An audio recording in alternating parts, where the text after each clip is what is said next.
lo específico del periodismo y de los medios, del campo de la comunicación es que básicamente enseña a divulgar.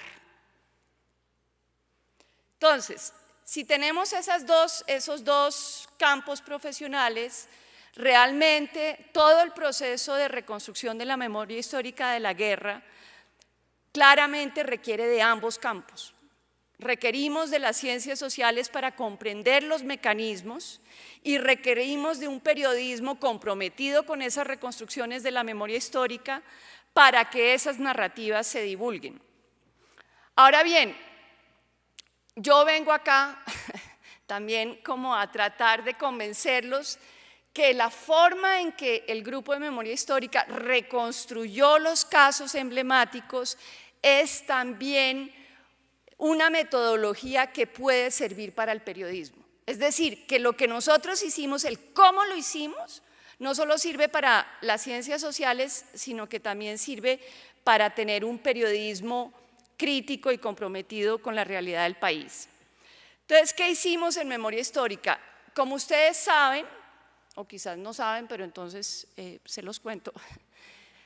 Sí. Nosotros no arrancamos con una propuesta de la tesis de por qué estamos en guerra, ¿sí? O la reconstrucción de una base de datos gigantesca desde el 68 hasta nuestros días, o 64 hasta nuestros días, de cuántos homicidios, cuántas masacres, cuántas violaciones. No, hicimos una opción metodológica de reconstrucción de casos emblemáticos, es decir, de eventos concretos que están situados en una región y en el tiempo y que nos ofrecen una serie de herramientas para combinar, y ahí viene la propuesta, una dimensión participativa de la reconstrucción de la memoria con una dimensión, digamos, más académica de las ciencias sociales. De estas constataciones de que el campo de las memorias está polarizado, discrimina y es asimétrico, viene la pregunta, bueno, entonces ¿qué? ¿Vamos a reforzar con nuestro trabajo de reconstrucción de memoria histórica esas discriminaciones, esa polarización y esas asimetrías? ¿Sí? Este pantallazo lo que busca es que nos situemos en este país y digamos, bueno, ¿qué estamos haciendo como profesionales de la comunicación frente a este país que nos tocó en suerte? ¿Sí?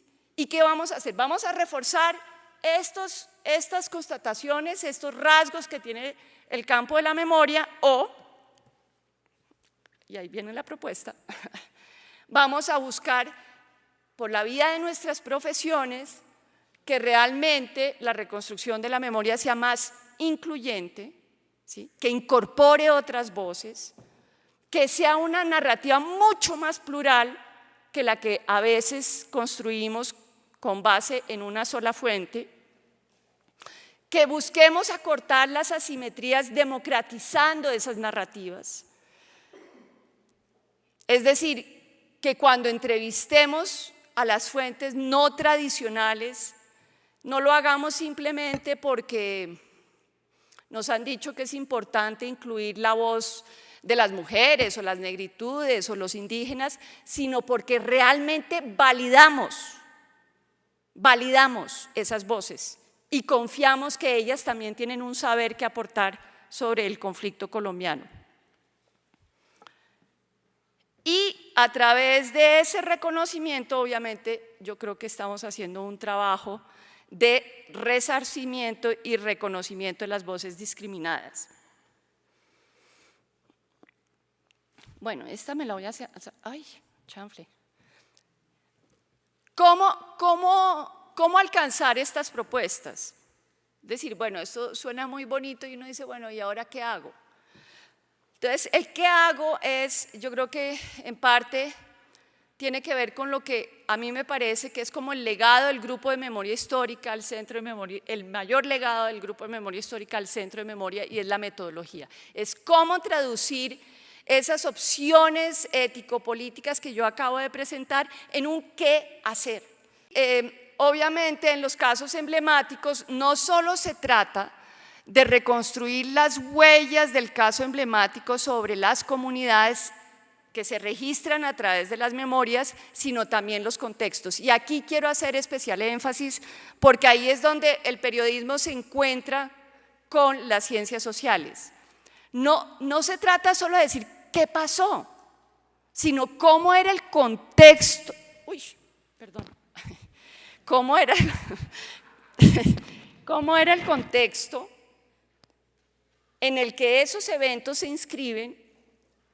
¿Sí? Que me explica a mí, ay, gracias, ay, sí, Omar, amigo de siempre, gracias. Entonces, en esos contextos, para reconstruir esos contextos que me permiten a mí hacer visibles los mecanismos, tengo que recurrir a distintas fuentes, ¿sí? Como científica social, pero mi llamado es que los periodistas también pueden usar esas distintas fuentes y metodologías.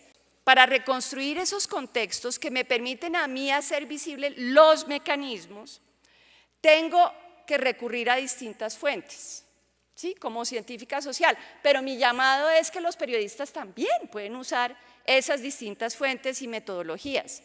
Puedo hacer talleres de la memoria, ahorita voy a decir cómo, y tengo que revisar, por ejemplo, expedientes judiciales, tengo que mirar versiones libres. Es una mina de información las versiones libres. Tengo que mirar bases estadísticas, prensa, entrevistas. Es decir, tengo que aprender a combinar distintas fuentes. Si a mí un periodista me dice que lo único que está haciendo en la vida es entrevistas, yo le digo foul.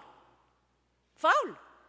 Foul porque usted entonces no ha entendido que esos testimonios que está recogiendo a través de las entrevistas, esas personas actúan en contextos, ¿sí? Yo puedo ir a entrevistar al señor presidente Santos a preguntarle cómo va su ley de tierras, ¿sí?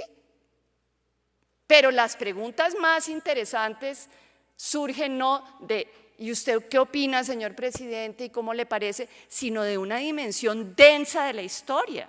¿Qué cree usted que está ocurriendo en este país, Colombia, para que un esfuerzo de restitución de tierras en el 2012 sea más exitoso que los intentos de reforma agraria que hubo bajo Lleras Restrepo, López Pumarejo, etcétera, etcétera?